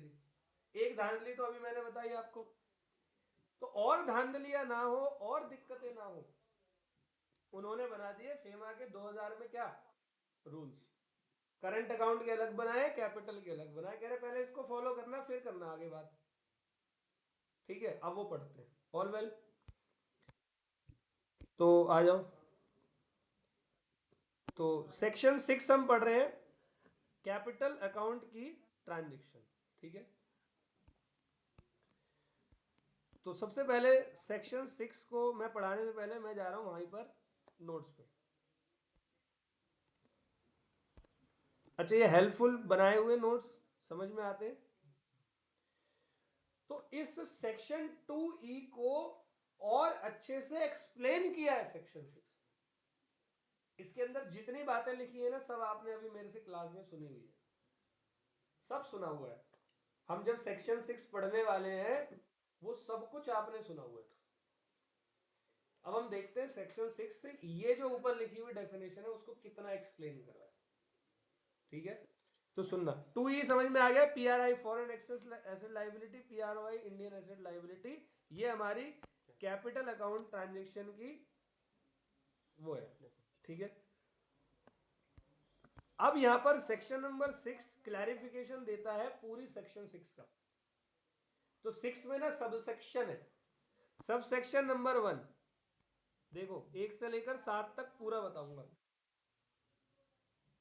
जो अभी फिर बुक पे जाएंगे, बुक पे पढ़ेंगे, ठीक है।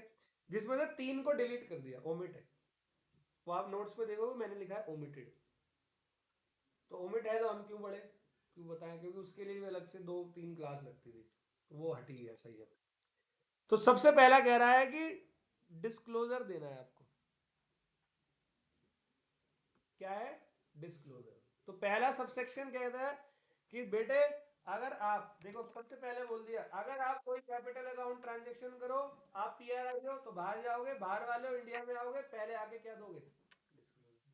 समझ गए? सबसेक्शन 1 कहता है डिस्क्लोजर दे देना हमें। देखो पैसा हम नहीं मांग रहे, हम तो सिर्फ डिस्क्लोजर मांग रहे। ये वाला एक्ट सिर्फ उस डिस्क्लोजर वाले पॉइंट ऑफ व्यू पे चलता है और किसी बेस पे नहीं चलता ये एक्ट, ठीक है? और वहां हाँ डिस्क्लोजर क्या अबे इन्हीं को देगा ये जो अथॉरिटीज बनी हुई है, ठीक है? अब दूसरा कह रहा है custom. RBI plus CG, RBI ने कुछ रेस्ट्रिक्शन लगा रखी है, कुछ चीजों को एडमिट किया हुआ है, सीजी ने कुछ रेस्ट्रिक्शन लगा रखी है, कुछ चीजों को एडमिट किया हुआ है। ये डेप्ट इंस्ट्रूमेंट एक में है एक में नहीं है, वो हम ऊपर पढ़ेंगे, अभी समझ में आ जाएगा, ठीक है? मैं अभी सबसेक्शन को जब बुक से पढ़ाऊंगा तो दूसरा पॉइंट समझ में आ जाएगा, ठीक है? तीसरा कह रहा है इन्वेस्टमेंट, और 2A कह रहा है इन्वेस्टमेंट। तो सीजी ने कुछ कंडीशन पुट करी हुई है इन्वेस्टमेंट पे, आपको उस कंडीशन को फुलफिल करना है, ठीक है?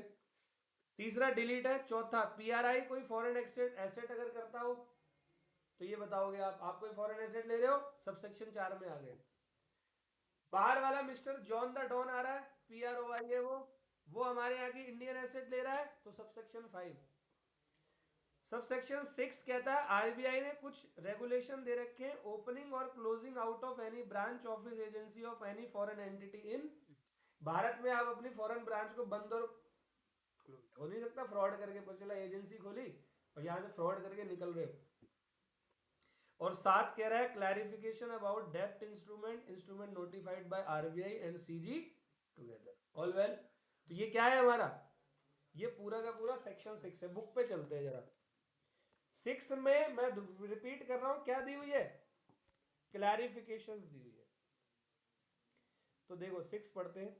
Capital account transaction subject to the provision of subsection 2, any person may sell or draw foreign exchange to or from an authorised person for a, ठीक है, ऑथराइज्ड पर्सन। तो ये मेरे नोट्स के अंदर भी देखो ये लिखा है, क्या लिखा है देखो, disclosure allowed with the approval of, ये एपी है, ऑथराइज, ऑल वेल। चलो वापस चलते हैं। दूसरा, आरबीआई में in consultation with any class और classes of capital account transaction involving which are,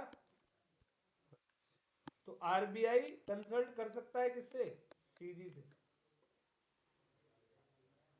तो डेप्ट इंस्ट्रूमेंट किसके हाथ में होते हैं भारत में? डेप्ट इंस्ट्रूमेंट क्या है, फॉरेन, सॉरी फाइनेंस का वो है, और फाइनेंस का मामला किसके हाथ में होता है? इसीलिए सीजी जब अप्रूवल लेता है ना आरबीआई से, तो सीजी डेप्ट इंस्ट्रूमेंट पे नहीं ले सकता, क्योंकि वो पावर किसकी है, आगे समझ में? लेकिन जब आरबीआई अप्रूवल लेता है तो वो सब पे ले सकता है। कह रहा आरबीआई इन सॉरी अप्रूवल नहीं, कंसल्टेशन स्पेसिफाई एनी क्लास और classes of CAT involving debt instrument which are permissible, the limit up to which foreign exchange shall be admissible। Limit वही लिबरल में 2.5 लाख की है, तो क्या बढ़ा नहीं सकते? जैसे जैसे डॉलर महंगा होगा, रुपीज होगा, हमारे देश की अर्थव्यवस्था बढ़ेगी, तो वो अमाउंट 4 लाख डॉलर भी कर देंगे वो लोग। Any condition which may be place on such transaction provided that RBI और CG shall not impose any restriction on the drawal of।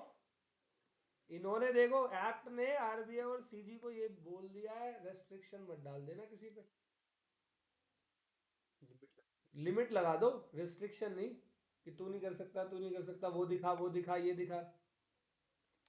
इसी रेस्ट्रिक्शन के चक्कर में फेरा की जगह फेमल आए, ऊपर चला तू अपना मनमानी दिखा रहा हो यहाँ पर, तो बिल्कुल मत दिखाइयो, ठीक है?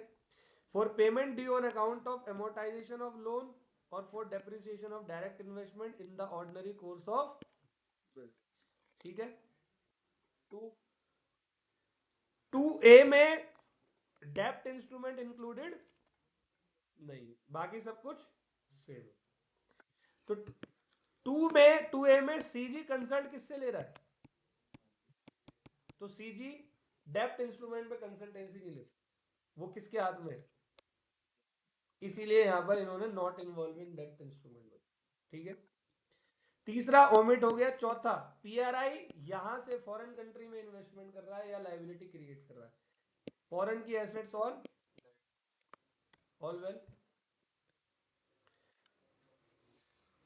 पीआरओआई इंडिया में क्या कर रहा है? छोटा सा पढ़ लेता हूँ। होल्ड ओन ट्रांसफर और invest in Indian currency security और any immovable property situated in, if such currency security or property was acquired, held or owned by such person when he was resident in India or inherited from a person who was, ठीक है।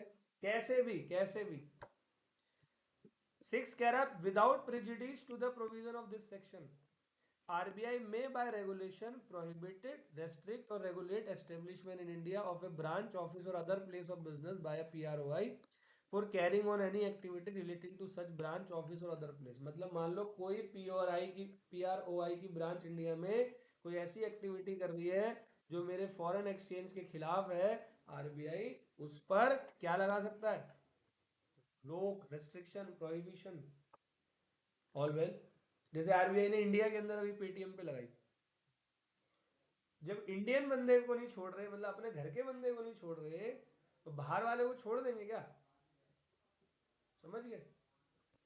और 7 point कह रहा है for the purpose of this section the term डेप्ट instrument shall mean such instrument as determined by the CG in consultation with the all well. तो note है कुछ। CAT is basically split into following category. पहला, transaction on which restriction can not be impose, मतलब freely, transaction which are prohibited, और transaction which are permitted in respect of PRI और PRO. समझ गए? ये स्प्लिट किया हुआ मतलब 3 चीजों में ही ये पूरा कैपिटल अकाउंट ट्रांजेक्शन जो है बेसिकली है। 3 चीजें कौन सी है? एक तो रेस्ट्रिक्शन है आपके ऊपर, एक प्रोहिबिशन है। रेस्ट्रिक्शन वो जैसे $2.5 लाख, प्रोहिबिशन मतलब आपको बताऊंगा, जैसे इन्वेस्टमेंट इंडिया में वो लॉटरी वाला एग्जांपल दिया, प्रोहिबिटेड है वो। रियल स्टेट वगैरह में भी प्रोहिबिशन है कुछ। और ट्रांजेक्शन विच आर परमिसिबल, जो फ्रीली है। समझ गए? अच्छा, कैट की मीनिंग डिफरेंट है। कैपिटल एक्सपेंडिचर, कैपिटल रिसिप्ट और capital assets account company law और इनकम टैक्स से। समझ गए? पूरी की पूरी अलग है। एक काम करो, ये एग्जांपल नंबर 1 पढ़ो।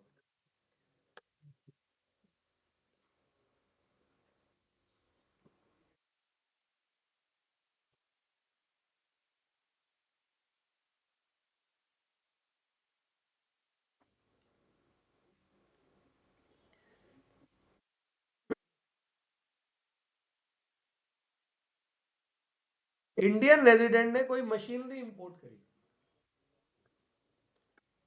तो इंडियन रेजिडेंट जिसने मशीन इंपोर्ट करी है उसकी कंपनी लॉ और इनकम टैक्स के पॉइंट ऑफ व्यू से वो उसका कैपिटल एक्सपेंडिचर हो गया। लेकिन फेमा में कुछ नहीं हुआ। फेमा में ना ये करंट अकाउंट ट्रांजेक्शन में आता है, तो उससे कोई एसेट्स और लाइबिलिटी पे इंपैक्ट नहीं पड़ा। एक बार सामान खरीद लिया, पेमेंट हो गई, तो तू कौन मैं कौन। समझ गए? तो फेमा इनसे अलग है। FEMA company law income tax law सबसे अलग है। ठीक है। एग्जाम्पल नंबर 2 कहता है an Indian resident transfer $1000 to NRI brother in New York as the fund are sent from residence Indian bank account to the NRI brothers bank account in the New York. Under accounts and income tax law, gift is a capital receipt. However, under FEMA, once the gift is accepted by NRI, no one owns or owes anything to anyone. कोई assets बढ़ी, liability बढ़ी, यहाँ तो प्यार उमड़ा है बस। Foreign exchange में मोहब्बत की कोई जगह नहीं है। समझ गए? The transaction is over, hence it is A cap current account. समझ गए? तो अब मैं आप लोगों को सबसे पहले करा रहा हूं कैपिटल अकाउंट ट्रांजेक्शन। तो कर ले स्टार्ट। बुक पे जाते हैं पहले, ओ नोट्स पे। शेड्यूल नंबर 1, ये यहां कैसे आ गया?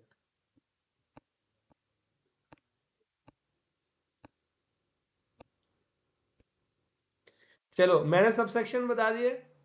शेड्यूल नंबर 1,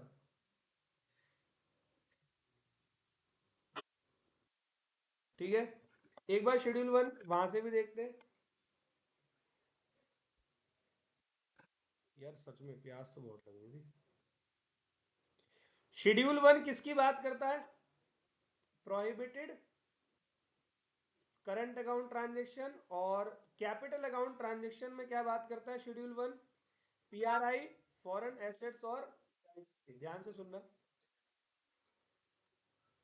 लिया बेटे, पानी लिया। आ जाओ बेटे। तो कैपिटल अकाउंट ट्रांजेक्शन में सबसे पहले हम लोगों को कैपिटल अकाउंट ट्रांजेक्शन पढ़ना कैसे? Regulation 3 read with schedule 1 2 of foreign exchange management regulation 2000, ठीक है। तो शेड्यूल 1 में पीआरआई की, हाँ इसमें भी शेड्यूल है।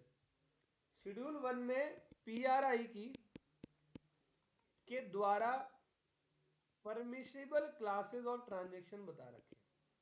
तो पीआरआई कहां पर करेगा? इंडिया में या इंडिया से बाहर?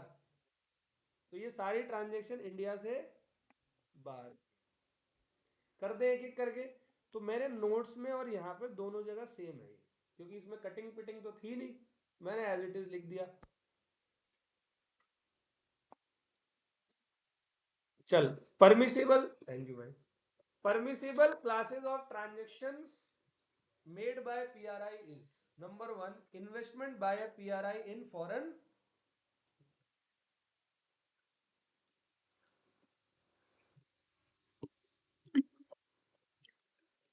हम लोग फॉरेन सिक्योरिटी में इन्वेस्टमेंट कर सकते हैं, अलाउड है, ठीक है। दूसरा foreign currency loans raised in India and abroad by the PRI. Transfer कर सकते हैं immovable property outside India by the, कर सकते हो, परमिशेबल है ये सब। Guarantee issued by PRI in favour of, guarantee दे सकते हैं किसी को। एक्सपोर्ट इंपोर्ट और होल्डिंग ऑफ करेंसी और currency note, loans and overdraft borrowing by PRI from, loans and overdraft by PRI to, अरे वही सामान।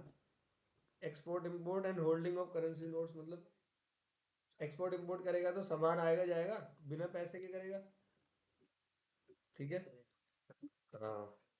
Maintenance of foreign currency accounts in India and outside India by the, foreign currency का आपके पास account भी maintain हो सकता है। Taking out of insurance policy bye PRI from an insurance company, policy भी ले सकते हो, ये कंटिंजेंट होती है, ठीक है। Remittance outside India of capital assets of PRI and undertake derivative contract. Derivative मतलब, डेरिवेटिव कॉन्ट्रैक्ट क्या होते हैं? हाँ जी, वो हेजिंग सुनिए, ऐसे ही होते हैं, वो फ्यूचर बेसिस पे नहीं करते।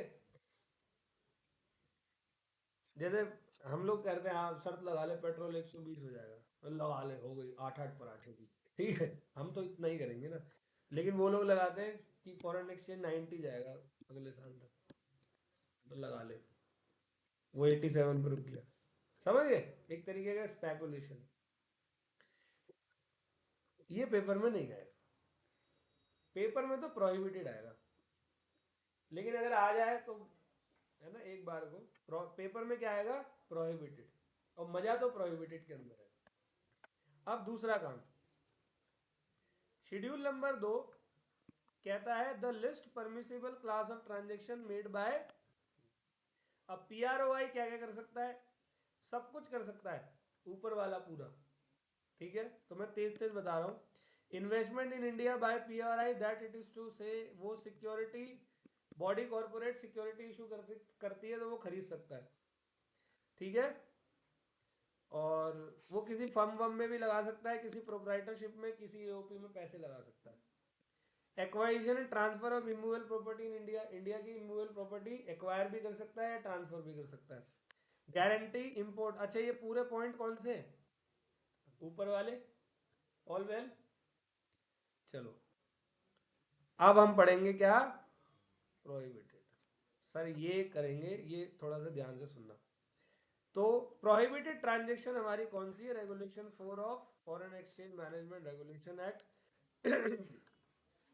No person shall undertake or sell or draw foreign exchange to or from an authorized person for any capital account in transaction, provided that a resident individual may draw from an authorized person for foreign exchange not exceeding $, एक line और लिखी, और such amount as may be decided by RBI, कुछ और amount भी बता सकता है। समझ गए? मैं आपको ये $2.5 लाख की एक एक्सप्लेनेशन देता हूँ। ये $2.5 लाख सिर्फ कैपिटल अकाउंट के लिए नहीं है, सबके लिए टोटल मिलाकर। नहीं तो ऐसे तो क्या होगा कि अगर मान लो लिखा $2.5 लाख पर ट्रांजेक्शन, गलती से ही लिख दिया फेमा ने, वो बोलेंगे इधर आओ। अभी पहले परमिशेबल की लिस्ट में क्या है ये, कि सबके लिए 2.5 लाख ले गए 30-40 करोड़ रुपए, समझ गए। और फिर उनका बेटा लेगा इतने ही, फिर उनकी वाइफ लेगी, खानदान में 7 लोग हैं, 150 करोड़ रुपए तो वही ले गए। फिर आ जाएगा 1.1 बिलियन पे। सही कह रहे हैं। अब तो नहीं आ रहा, हमारा हमारा रिजर्व बहुत अच्छा है। अनलेस एंड अनटिल कोई देखो मार्केट में कोई इकोनॉमी डाउन हो जाती है, वो एक अलग मैटर होता है। जैसे कोविड आया था, रिजर्व पे बड़ा इफेक्ट पड़ा था, वो तो पड़ता है। लेकिन जनरली हमारे रिजर्व को कोई इतनी जल्दी तो नहीं ला सकता, क्योंकि हमारा फेमा बड़ा स्ट्रांग है। सही बताऊं, एडमिनिस्ट्रेशन बड़ा स्ट्रांग है। देख, एक होता है लॉ बनाना, एक होता है लॉ को फॉलो करना। दोनों चीजों में बड़ा फर्क है, लॉ के बनने में और लॉ के फॉलो करने। जैसे आपको एक एग्जांपल देता हूं, मोटर व्हीकल एक्ट। तो रूल है ना कि आप रेड लाइट क्रॉस नहीं कर सकते, ग्रीन पे जाओ, येलो पे, मतलब सबके अपने रूल है। लेकिन हम जैसे रेड लाइट पे खड़े होते हैं तो हमारी निगाहें कहीं इधर उधर घूम रही होती नहीं है।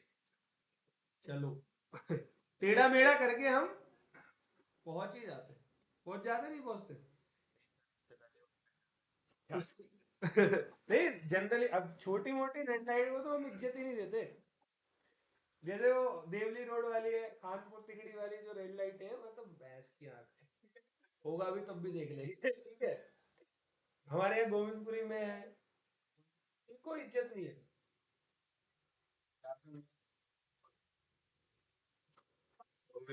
तारा अपार्टमेंट है। तारा वाली तो इज्जत देते हैं, वहां खड़े रहते हैं। तारा के अलावा गोविंदपुरी मच्छी मार्केट वगैरह नहीं, 13 नंबर, उधर कोई इज्जत नहीं।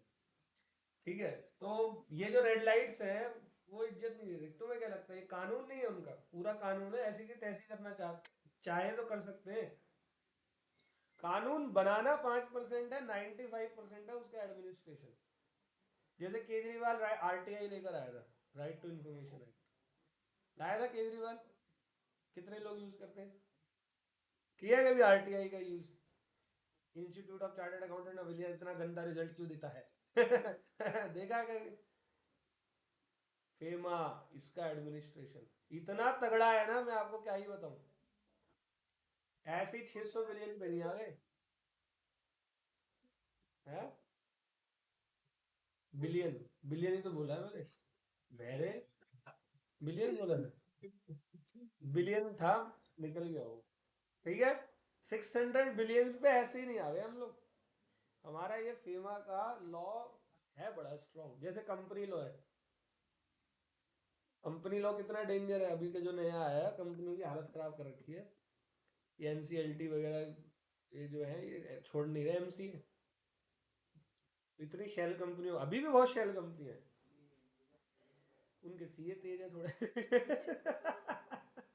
ठीक है, तो मेरी एक्सप्लेनेशन समझ में आ गई। ये जो $2.5 लाख है ये मेरे बच्चे सबके लिए। तो आगे करते हैं। तो ए पॉइंट मैंने आपको पूरा बता दिया, ठीक है। अब मैं बी पे जा रहा हूँ। ए में कोई दिक्कत? ठीक है। B point, no PROI shall make investment in India in any form, in any company or partnership firm or proprietary concern or any entity whether incorporated or not which is engaged or proposed to engage। अब ये बिजनेसों के नाम है। सबसे पहले chit fund, सालो जुआ खेलते हो, ये मैंने आपको करा ना अभी पहले जब शुरुआत की थी तो बताया था। ये चिट फंड, ये लॉटरी नहीं बोलेंगे, लॉटरी बोलेंगे तो दिख मतलब वर्ड में ही चोरी दिखेगी, गलत काम। तो इन्होंने चिट फंड बोला। चिट फंड होता क्या है? चिट फंड क्या होता है? कमेटी टाइप होती है, पर्चियां निकलती है, सबके पैसे आते हैं इकट्ठे, फिर जब ज्यादा इकट्ठे हो गए तो भाग जाते हैं। ठीक है भाई, मना है सीधा, यहाँ नहीं आ सकते। चिट फंड कंपनी हमारे यहाँ पे नहीं खोल सकते। तो ये वही कह रहा है, registrar of chits or an officer authorise by the state government, क्योंकि ये फंड किसके हाथ में? यही ममता लड़खड़ाई थी। मोदी ने कहा कोई नहीं कर, नहीं मान रही ना मत कर, चल। उसने चिट फंड, साले ममता ने फालतू बोला, उसने कर दिया काम। ईना चौलवे। अब एक बार बताओ, जो जो अपने पैसे को, चिट फंड का पैसा है उसके अकाउंट में बुक्की के, लेकिन वो पैसा निकाल नहीं सकता वहां से, तो वो क्यों इन्वेस्टमेंट करेगा? आ गया समझ?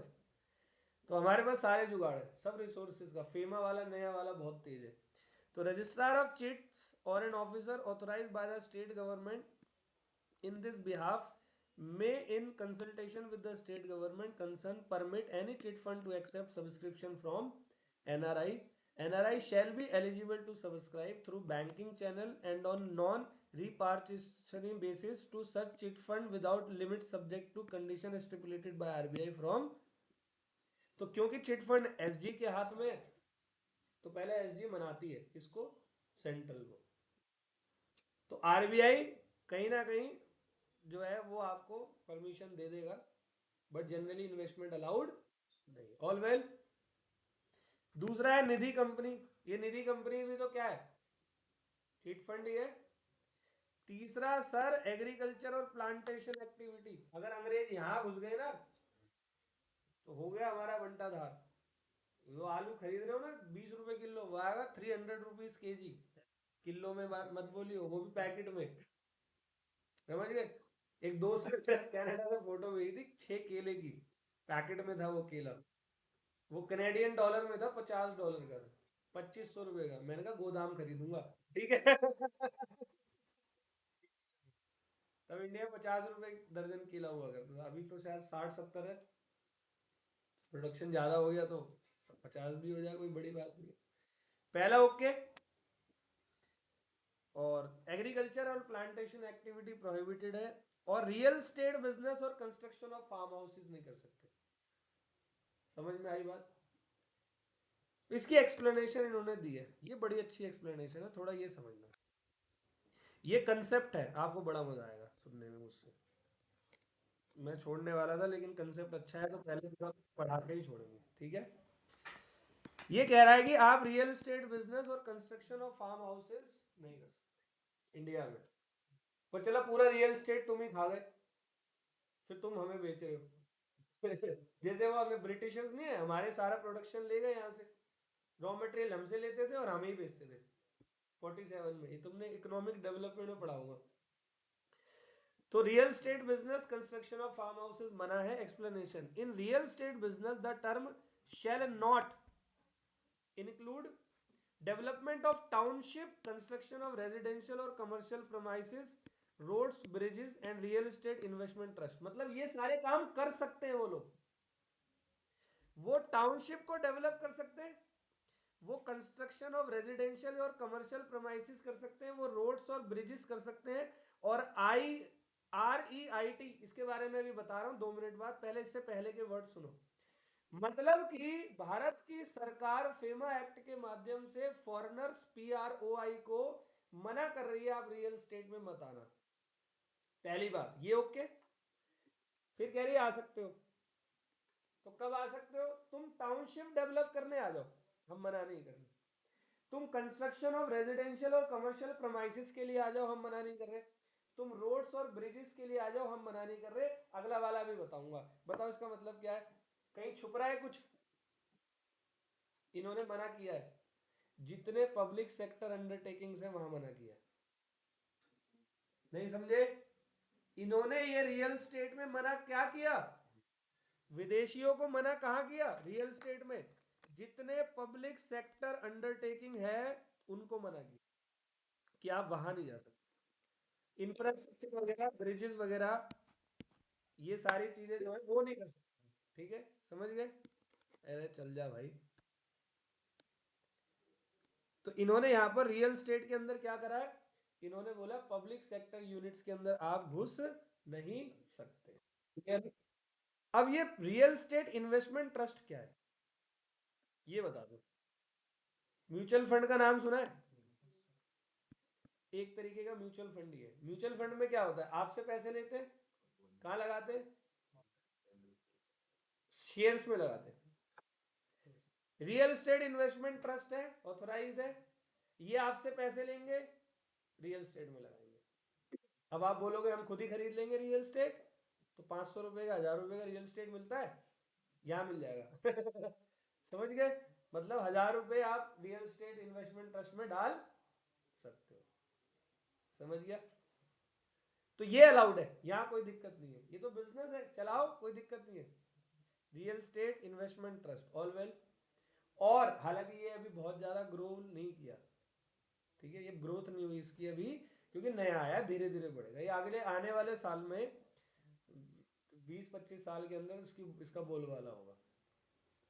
और in trading in transferable development right कर सकते। अब ये क्या है? TDR क्या होता है बताओ? TDR मीन्स, अरे मीनिंग पूछ रहा हूँ, फुल फॉर्म थोड़ी पूछ रहा हूँ। TDR means,